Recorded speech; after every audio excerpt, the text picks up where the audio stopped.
Radio Publique Africaine.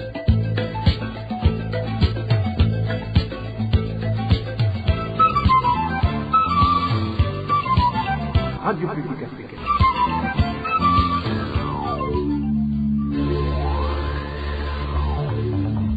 Ni umwanya w'amakuru mu Kirundi.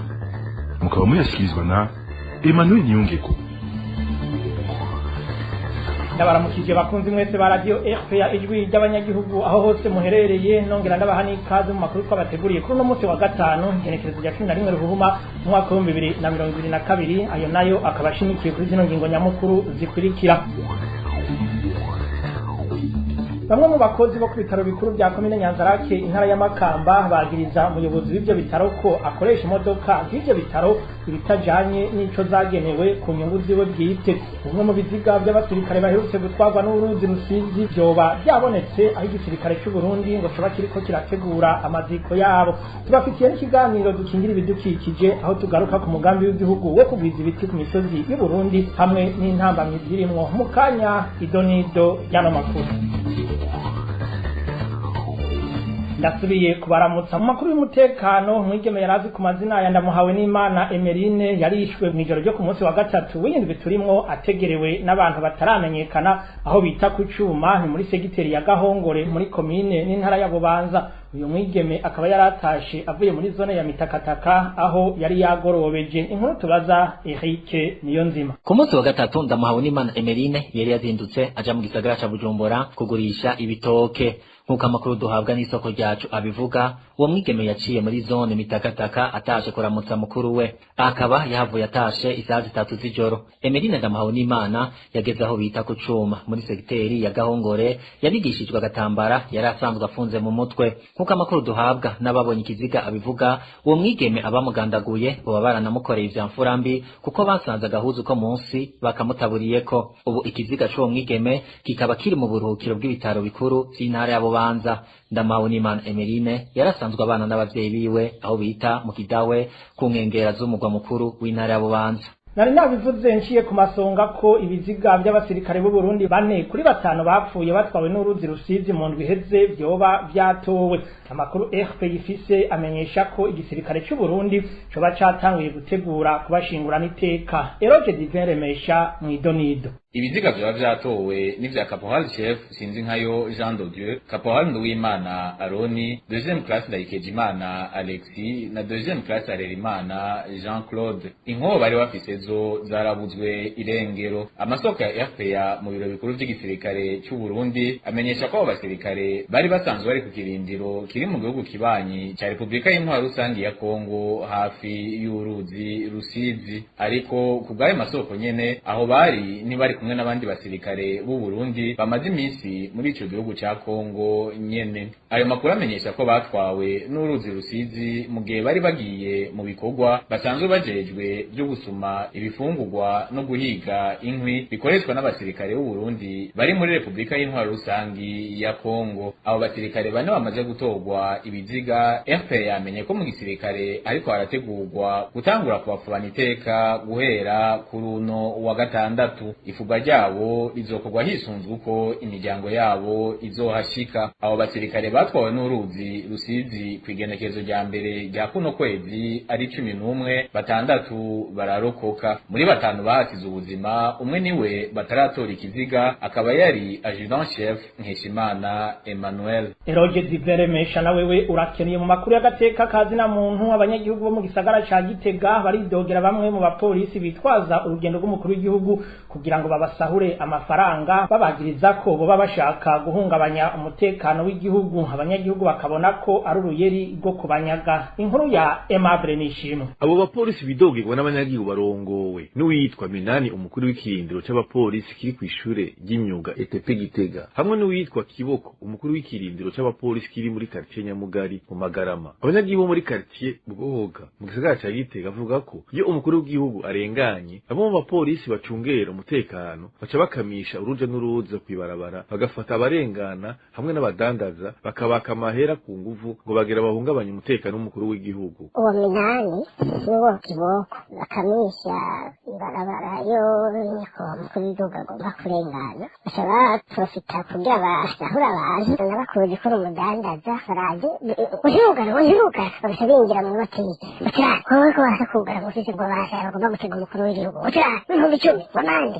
kandi aho umuntu avaye atari. Abanyagihugu bo muri quartier Bwoga mu gisagara ca Gitega bavuga ko barambiwe nabo bapolisi bikika mukiza bakabasahura. Ibintu n'ukuri biteye ubwoba bikubera n'ubukene burubu kuba gutwaye nk'ibihumbi 10 canke ibihumbi 15 ngo bagomba gutega umukuru w'igihugu ariko kurenganya urumva birababaje ko urumva ikibazo. Abanyagihugu basaba ababijejwe gukurikirana ico kibazo cabo abanyagutwabo mu bijanye n'iyo myidogo twashoboye kuronka urongoye igipolisi mu ntara ya Gitega kugerageza ico ashikiriza. Aimable Nishimwe mu kanya turabandanya n'igisata c'imigenderanire hamwe n'intwaro. Mu gisata c'imigenderanire ubumwe bwa Buraya buriyemeza ko buzobandanya bushinze ijisho ku Burundi mu gukurikirana ko butera buje imbere mu bijanye n'intwaro ibereye agateka kazina muntu n'intwaro ishingiye ku mategeko bishikirizwa na Nabila Masrari havugira ubumwe bwa Buraya ku bijanye n'ibibazo bya Afrika. Nabila Masrari amenyesha kandi ko bazogerageza kumvisha Burundi kugira bwemere gukorana n'ibisata vya ONU harimo intumwa idasanzwe ya ONU irabi by'agateka kazina muntu mu Burundi yimirije kugenwa. Umviriza Nabila Masrari yasubiwemwo mu rurimi rw'ikirundi na Marie Ange Irakoze. Et nous avons constaté d'importantes mesures. Twabonye ingingo nziza zitari nke zafashwe mu bijanye n'agateka kazina muntu mu ntwaro ibereye n'intwaro igendera ku mategeko. Twovuga nk'ifungurwa ry'abaharanira agateka kazina muntu n'ifutwa ry'ibihano byari byafatiwe ibinyamakuru.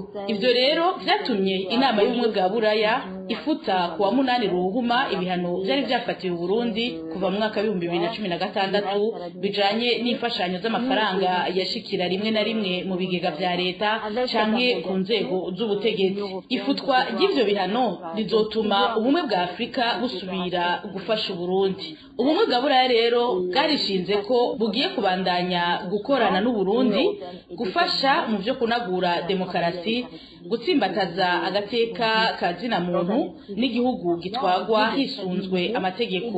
Kuri ubwo ni ngombwa ko tunabandanya kudoma kurutoke aho hose tubona hari agahaze. Duhamagarira rero leta kubandanya ibikorwa yongereye yiyemeze ataguhigimanga gukorana n'ibisata vya ONU tutibagiye n'intumwa idasanzwe nshasha ya ONU ijejwe agateka kazina muntu igiye kugenwa na komiseri mukuru wa ONU ajejwe agateka kazina muntu. Sur la situation des droits de l'homme au Burundi qui sera bientôt nommé par le haut commissaire des Nations Unies aux droits de l'homme. Mwibaza iki kubijanye n'ibinyamakuru biri mu buhungiro abaharanira agateka kazina muntu kumwe mbere n'ibihumbi vy'abarundi bakiri mu buhungiro? Il y a toujours des sujets de préoccupation. Haguma hari ibibazo bituraje ishinga nico gituma tubandanya kubiharirako. Tuzobandanya tubiharirako na leta y'u Burundi. Byongeye tuzobandanya no kubikora biciye mu nzira nyinshi harimo kubicisha mu mugwi wa ONU des Nations Unies. Ntimutinya ku buryo mugiye gutanga buzokoreshwa mu kubandanya guhonyanga agateka kabo bose batavuga rumwe na leta? Nous avons pris une décision qui a été prise par le Conseil de l'Union européenne. Ingingo yafashwe yumvikanywe ko n'ibihugu bigize umuryango. Turizera ko leta y'u Burundi iriko irafata ingingo zibereye akaba ariho dufatira tukiyemeza gufasha Burundi. Nkuko twamaze kubibabwira leta y'u Burundi yaragize utwigoro. Ni naho rero dukura umwizero wacu tukaba mbere tunizera ko ibintu bizobandanya bitera imbere. Nous allons aller de l'avant vers une situation positive. Mu makuru y'intwaro umuyobozi w'ibitaro bikuru bya komine Nyanzarake intara ya Makamba aragirizwa na bamwe mu bakozi ko akoresha imodoka z'ivyo bitaro ibikorwa bitajanye n'ico zagenewe. Umwanya munini imiduga y'ivyo bitaro ngo ibiri kirakora ibikorwa by'inyungu z'uyo muyobozi ku giti ciwe aho kwitaho ibijanye n'ivyo bitaro. Idonido na Eroje Kwizera. Uwezo Ernest arongoye ibitaro bikuru byo muri komine Nyanzarake ni wadomwa ko urutoke n'abanyagihugu bo muri komine Nyanzarake ko akoresha imiduga y'ivyo bitaro ku nyungu ziwe bwite kamwe mu burorero bwa hafi gatangwa n'abanyagihugu baho inyanzarake mu rudandazwa rwa magendo rukorwa na Uwezo Ernest aho afata imiduga y'ibitaro bikuru vya Nyanzarake akayirungika kuzana ibigori n'ibindi bicuruzwa muri Tanzania kuko aziko atamubahuka. Kubwabo banyagihugu niyo bicitse izo modoka zigafatwa mu kanya isase ziba zirekuwe. Umwe muri abo banyagihugu arabyigana. Imodoka zo ku bitaro bikuru by'Inyanzarake umuyobozi w'ibyo bitaro Uwezo Ernest azikoresha ibikorwa bitajyanye n'amavuriro cyane cyane mu gukora amafrode abikura i Tanzania akoresheje imodoka z'ibitaro kubera zidahagarikwa. Ku munsi wa gatatu imodoka y'ibitaro Dubure Kabine yafashwe igiye gupakira imizigo y'ibigori Tanzania ikifatirwa ikagonga baca bayizana ku mupaka w'Uburundi hamwe na Tanzania ikabonga baca bayizana mu gipolisi Inyanzarake. Ibihanganje akorana n'ubuyobozi w'ibitaro by'akarere ka Nyanzarake baciye basaba ko iyo modoka bayirekura. Abakozi bo ku bitaro bikuru byo muri komine Nyanzarake basaba ko ababijejwe bokurikirana ico kibazo kuko iyo miduga bisa naho yayigize iyiwe. Ukaba ibikorwa rero izo modoka ziriko zirakora bikaba ari ivy'iwe atari ivyo ibitaro. Abakozi n'abanyagihugu begereye muri aka karere bagasaba yuko ababijejwe borabira hagufi ibikorwa bikorwa n'uwo muyobozi w'ibitaro aho atana kimwe kigaragara akora atari ikimuzanira inyungu ziwiwe. Kuri ibyo Uwezo Ernest arongoye ibitaro bikuru byo muri komine Nyanzarake yagirizwa uruganda rwa RPA rwamurondeye amenyesha ko ari mu nama y'akazi i Bujumbura ariko yemera ko agiye kubaza ibijanye n'iyo modoka y'ibitaro yafashwe ivuye muri Tanzania. Mu makuru y'impunzi abarundi bahungiye mu ikambi ya Rusenda muri Republika y'Intwaro Rusangi ya Kongo barahagaritswe umutima n'imigwi y'abamayimayi iza muri iyo kambi ije guhiga abarundi bo mu bwoko bw'abatutsi bavuga ko baje kurondera abakongomani bo mu bwoko bw'abanyamurenge. Abo barundi basaba ko umutekano wabo wocungerwa bikwiye. N'inkuru twateguriwe na Marie Ange Irakoze. Abarundi bahungiye mu ikambi y'impunzi ya Rusenda mu gihugu ca Kongo y'Intwaro Rusangi bavuga ko kuri uyu wa kane igihe cy'isaha 5 zo ku murango hari abasore babiri bariko baratembera aho mu ikambi aho baze babona umugwi wa mayimayi bitwaje ibigwanisho babakikuje bageze ku isoko bavuga ko ari abanyamurenge. Iyi Imana idakinga ibara riba ryaraye riguye. Habaye mu masaha 5 abahungu babiri baragenda tembera bahise muri site ya Rurinda bagiye babona mayimayi imanuka nk'iyarozwe batangatanga ku isoko. Imana yakinze abantu baba bapfuye ndetse benshi ko bamanutse bafite inkoho y'igwanisho barasentira isoko baca ku gipolisi barabaza ati nimutwerekere abo banyamurenge binjiye ngaha. Abapolisi basanzwe bacungera iyo kambi ya Rusenda nibo bagerageje kumvisha uwo mugwi w'abamayimayi ko ari abarundi bo mu bwoko bw'abatutsi atari abanyamurenge. Umupolisi arababwira ati bajya abantu abanyamurenge n'abarefugee b'abatutsi bo mu Burundi ndabazi naho baba, hanyuma ntiravyemeye ntukogwe ngo mwice ababa barefugee mu barasire ngaha mu nkambi. Wa mupolisi ntiyigeze bemera ivyo arababwira, baca baterefona shefu wabo bamushefu aca telefona nawe uwo shefu de groupement aba nko ku metero 800 yaho tuba. Umushefu aca telefona babandi bari bamaze gusentira isoko arababwira ati nimureke ntimubicire ngaho mu nkambi mwarasi, ahubwo nimurare ingene mushobora kubafata mubakuremwo muje kwicira inyuma y'inkambi. Abo basore b'abarundi bahavuye barondera inzira yo guhunga nk'uko amakuru duhabwa n'isoko ryacu ahi Rusenda ribimenyesha. Abo mayimayi batumye haba uruhagarara muri iryo soko kugira ngo bikunde abo basore baboneke. N'abahungu rero barasohoka mwese bariruka, abo mayimayi nyine bacagumamwo batera akajagari mpaka abo bantu babonekane. Burya rero bavuye bigera kure barashaka kumwaka inkoho umupolisi, baravuye baterefona komiseri w'igipolisi rero yacundiye inkambi. Igipolisi gikorera aho mu ikambi i Rusenda cavyifashemwo neza, abo bamayimayi babona gukinjura. Urongoye igipolisi gikorera aho mu ikambi ya Rusenda aremeza ivyako kaguma, ariko akavuga ko bashoboye gusubiza ibintu mu buryo atakirononekara. Agahumuriza abo barundi ko botekana ngo kuko umutekano wabo wobahirijwe. Marie Ange Irakoze. Tuve muri Kongo tuje muri Tanzania aho abarundi bahungiye mu ikambi ya Nduta aho nyene mu gihugu ca Tanzania bidogera abashinzwe gucungera umutekano ku nkengera z'iyo kambi abo bita banamugamba ko babatoza amafaranga ku nguvu iyo bagiye gusenya. Ni mu gihe abarundi baba muri iyo kambi atankwe zo gutekesha baronswa. Ni inkuru twateguriwe na Francine Mahoro. Mwikambi y'impunzi ya Nduta haravugwa impunzi z'abarundi zakwa amafaranga ku nguvu n'abo bita abanamugamba basanzwe bacungera umutekano inyuma y'iyo kambi. Nk'uko isoko ryacu ngaho mwikambi ya Nduta ibitubwira, ngiyo impunzi igiye kurondera inkwi zo gutekesha hanze y'ikambi ngo barafatwa bakakwa amafaranga kugira bashobore kubareka barondere izo nkwi. Iyi mpunzi ivuga ko ivyo bintu ko bimaze indwi vyibonekeza mu micungararo y'iyo kambi. Maze iyinga irenga ndavyumve iriko biraba, na cane cane hari abantu bagenda gusenya bakoresheje amakinga yabo, mbere bamwe ugasanga bariko barasenya baja kugurisha mu kambi. Urazi ubu inkwi ziva kure cane, hafi nk'ibirometero genda no kugaruka birarenga nka 10. Impunzi imenyesha yuko ugiye gusenya ufise ikinga ko bagusaba amafaranga atari munsi y'ibihumbi 30. Abagenda n'amaguru nabo bagatanga ayo baba. Aho rero mu kuyabaka babagiriza yuko izo nkwi baba bagiye kuzigurisha mu ikambi. Babagiriza yuko inkwi basenya arizo bagenda kugurisha, ngo rero yuko niburi umwe yatanga nk'ibihumbi 30 kugira ngo agume agenda gusenya, ngo naho yogenda ng'imisi yose.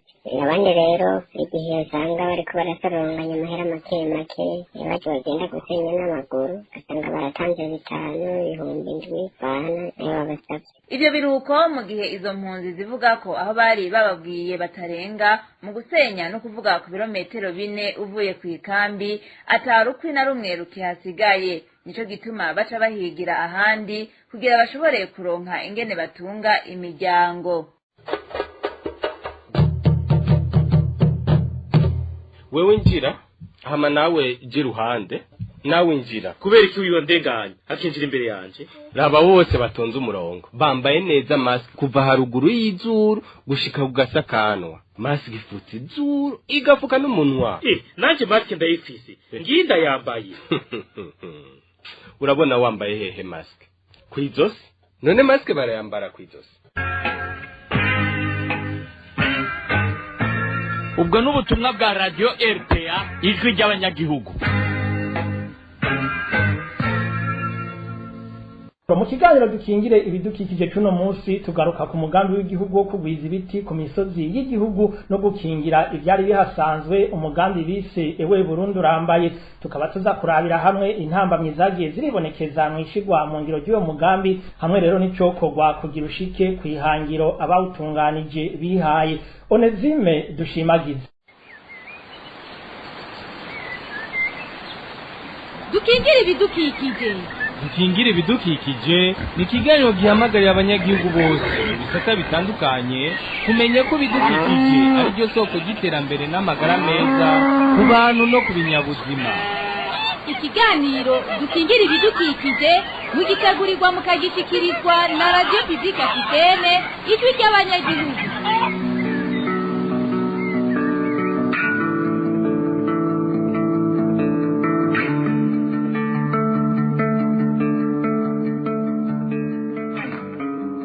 Turabaramukije inshuti bakunze ikiganiro dukingira ibidukikije.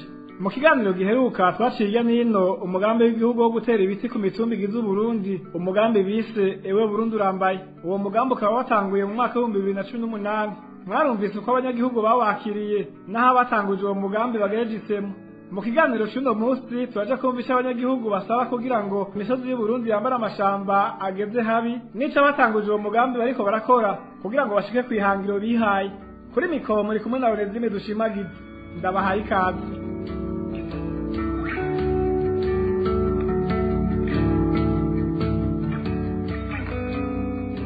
Umugambi ewe Burundi urambaye uri kurangurirwa mu gihugu cyose. Naho abanyagihugu babakiriye neza kuko ufite intumbero nziza yo gusubira kwambika imisozi y'u Burundi amashamba yarageze habi, bavuga ko impinga ikiri ndende. Umunyagihugu wo mu ntara Ngozi yaganiriye ni radio ijwi ry'abanyagihugu yemeza ko politike yo gukingira ibidukikije ikigoyagoye. Muri rusange amashamba arageramiwe ko n'amashamba yakimeza ubu yarazimanganye henshi kubera itegurana ry'abantu ibyo bakenera bya misi yose kuko igiterwa cy'ibiharage basigaye bifashisha imbuto y'ibiharage barinda gushingira ibiti kugira barabikora nk'umwimbu gisununuye.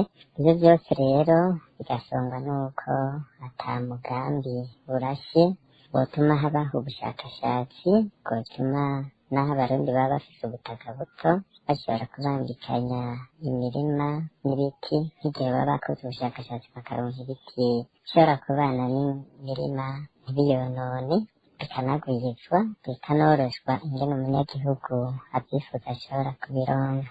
Politike rero yo gukingira ibidukikije muri iki gihe iragoyagoya, abanyagihugu nabo babikora bamwe batazi n'ingaruka mbi bifise, naco gituma tubona ihindagurika ry'ikirere rikomeye muri iki gihe, aho usanga imiyaga, imvura y'amabuye na hamwe uruzuba, inkukura irengeje urugero, bigatuma akanovera k'imirima yo mu gihugu c'Uburundi hatari hake katembanwa n'inzuzi. Uwo munyagihugu avuga kandi ko n'ibirangurwa atamusaruro bitanga ngo kuko atashaka nubwira abarongoye intwaro babikorana.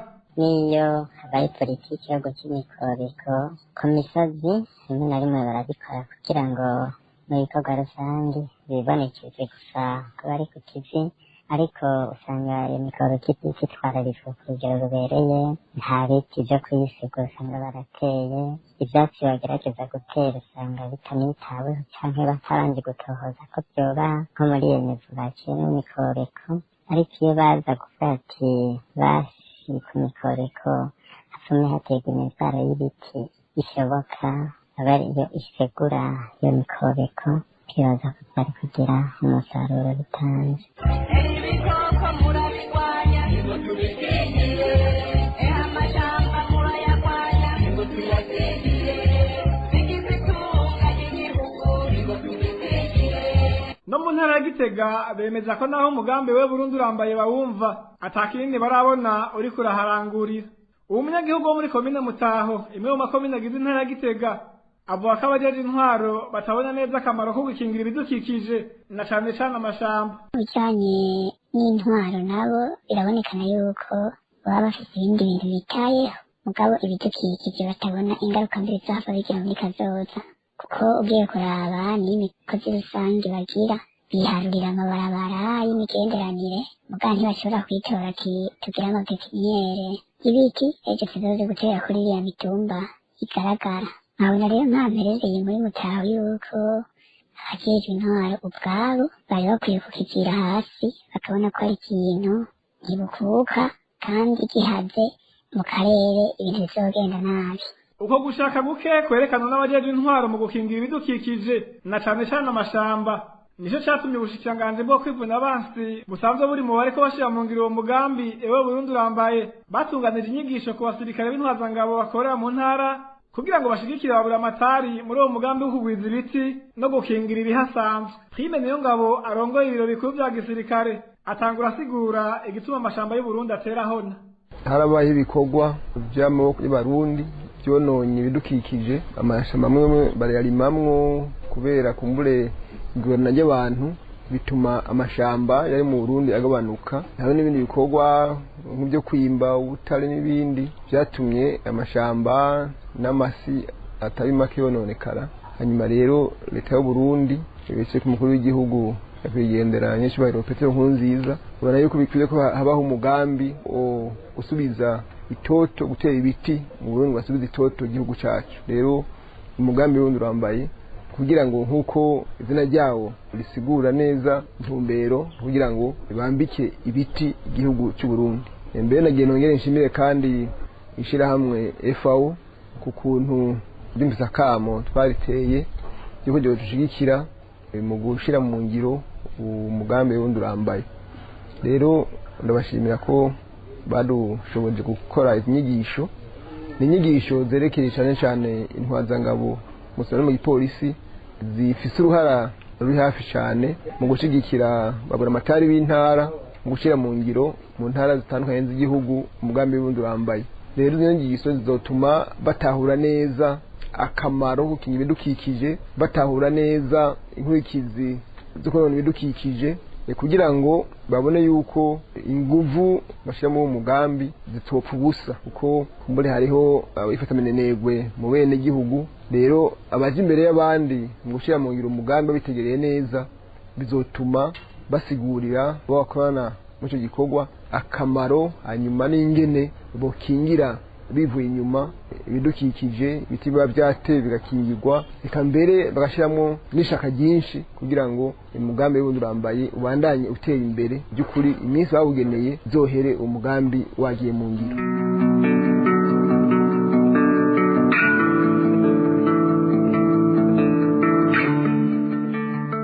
Imbere yuko abanyagihugu bagira icyo basaba ku bijyanye n'ishyirwa mu ngiro ry'umugambi ewe Burundi urambaye kugira ngo ushobore gushika ku ihangiro abawutunganije bihaye, mugenzi wacu Josiane Muzaneza atubwiye uko amashamba yagiye arahonywa nuko yifashe muri kino gihe. Uguhonya amashamba mu Burundi byatanguye kwibonekeza mu mwaka w'1920. Ico gihe ibiti bitari bike vyagiye biricirwa n'abanyagihugu baronderaho barimira bimwe mu biterwa njabukamazi vyari vyazananywe n'abakoroni, mu gihe abandi nabo baturira amashamba yegereye imihana n'indimo zabo barondera umuyonga. Ibindi bikorwa biri mu bibandanya guhonya ibiti n'amashamba ni ibikorwa vyo gukinjika imfungurwa hadasizwe inyuma n'ingwi zitari nke zikoreshwa n'amahinguriro atandukanye akorera mu Burundi. Ubushakashatsi bwagiye burakorwa n'abahinga batandukanye bwerekanye ko kugira abarundi bashobore kubandanya bikora ku biti batabangamiye amashamba, bisaba ko ibice 40% by'isi y'u Burundi vyoba bigizwe n'amashamba gusa. Bisigura ko yari indoto idashobora gushikwa ko kubera ko abarundi batera bagwirirana ku murindi udasanzwe, nk'uko ivyigwa vyakozwe mu mwaka wa 2010 vyerekanye ko hegitari kwadarati imwe gusa yabaka abantu barenga 370. Ivyo bikaba vyatumye n'ibice 6% vy'amashamba vyaharugwa mu gihugu cose bigabanuka cane. Aha ivyigwa vyakozwe mu mwaka wa 2019 vyerekanye ko hagati y'1990 n'ibihumbi 2005 Uburundi bwatakaje 47% vy'amashamba adakingiwe, no kuvuga amahegitari yaba ibihumbi 137. Aha ni mu gihe amashamba asigaye akingiwe air protégé mu gifaransa ari ku mahegitari ibihumbi 40,146 gusa, no kuvuga 5.1% by'uburinganire bw'u Burundi. Ari naco gituma abahinga mu bidukikije bahanura leta gutanguza mu maguru masha umugambi wo gukinjika hakoreshejwe ibizuku be n'umwuka, ivyo bita gaz mu gifaransa, ikongera ikanashira inguvu mu guhimiriza abanyagihugu ngo bijukire uburyo bwo kurima no korora kijambere bubahiriza ibidukikije na cane cane amashamba, gutyo igihugu cirinda inzara ishobora kwaduka umwanya wari wo wose biturutse kwihindagurika ry'ibihe.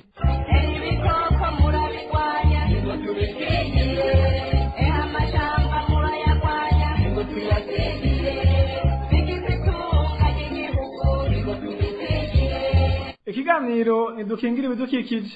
Icuno musi cibanje ku mugambi w'igihugu wo kugwiza ibiti ku misozi y'u Burundi, umugambi bise ewe Burundi urambaye.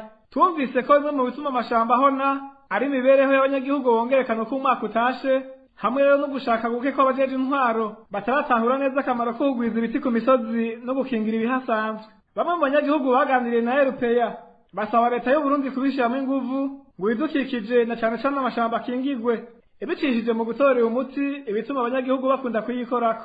Ubu ni umwe mu banyagihugu bo mu ntara ya Ngozi yaganiriye na RPA.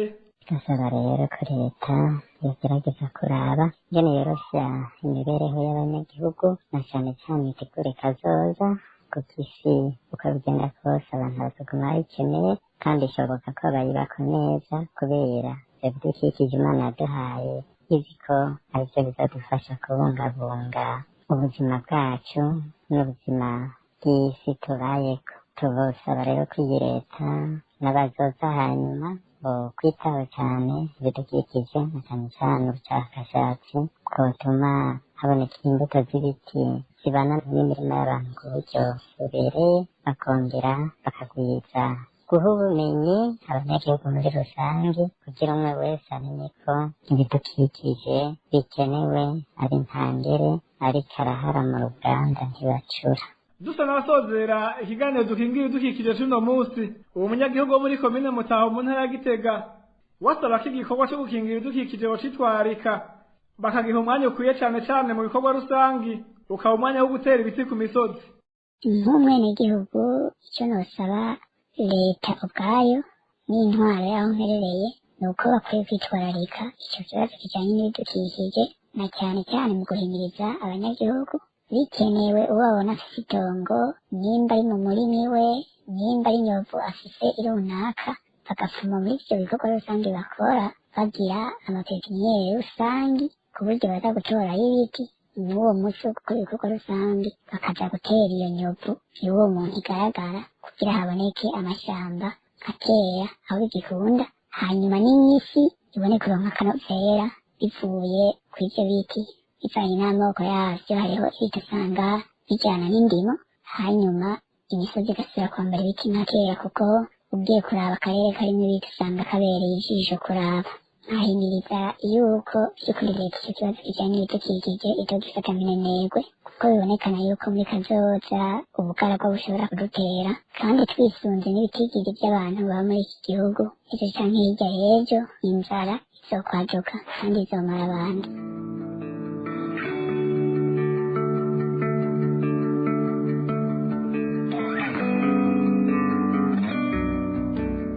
ni kuri uwo mwitwariko w'abanyagihugu dusozereye ko ikiganiro dukingira ibidukikije c'uno munsi mwumvise ko cari gishimikiye ku mugambi wo kugwiza ibiti ku misozi y'Uburundi no gukingira ibihasanzwe mu mugambi bise ewe Burundi urambaye.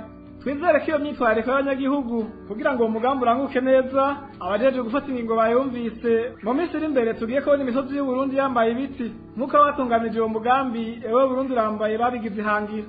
Akaba ari hano rero nshuti bakunzi b'ikiganiro dukingira ibidukikije kigarukiye orezime dushimagiza nakibashikirije ndabasezeye ndayifuriza kuranirwa mu banyu no mu vyanyu. Cari ikiganiro dukingira ibidukikije, ikiganiro mutegurirwa mukagishikirizwa na Radio Publique Africaine ijwi ry'abanyagihugu ku minsi yose ya gatanu. Tumushimire na Onezime dushimagiza ikiganiro dukingire ibidukikije ahejeje kudushikiriza. Ni hano rero hagarukiye amakuru twari twateguye kubashikiriza kuri no wa 11 Ruhuma umwaka wa 2022. Nkengurukire mwebwe mwariko muradukwirikira abamenyesha amakuru bayegeranije hamwe n'abahinga b'ivyuma batumye tuvuga mu katwumva. Kuri mikro mwari kumwe na Emmanuel Ninge ko nkaba ndabikebanuye ndabipfuriza gusozera neza uno munsi wa gatanu muroranirwe mu byanyu no mu banyu.